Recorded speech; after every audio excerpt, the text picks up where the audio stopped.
Another comment was made, in fact it was made today.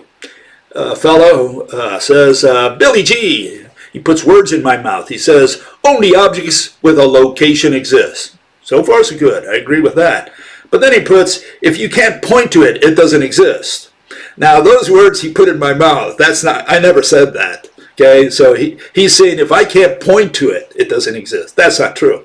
At least that's not what I've ever said. Okay, so where he got that, I don't know. So he answers his own question, his own this straw man that you raised. He says, do words exist? Do time exist? Do thoughts exist? And that I'm supposedly answering, can you point to a word? Can you point to thought? Can you point to time? Well, they don't exist because I can't point to them. No. Let's make sure we understand that's that first line. If an object has location, it exists by definition. Not because I believe or disbelieve or think that maybe I believe, No, none of that plays any part in it. That's all subjectivity. The definition is objective, okay? And of course, a lot of religions falls, like I say, the definition of the word object destroys all religions. You got to tell me whether God is an object or a concept.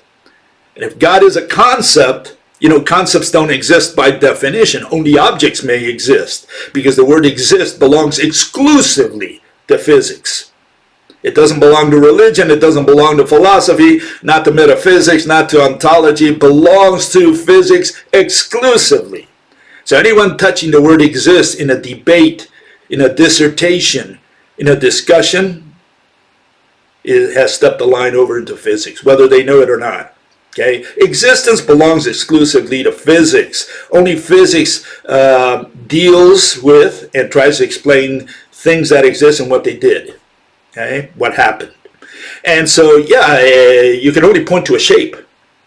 So you can't point to energy. You can't point to mass. You can't point to force. All those time. You can't point to any of those words used by mathematical physicists to explain, supposedly give a physical interpretation to mechanisms. And that's why they fail. That's why mathematical physics is garbage. It's nonsense. Because they're using concepts as objects, and that is irrational. That's the first criterion for irrationality. The other two being the two main ones, again, definitions, if they don't have definitions or use them inconsistently.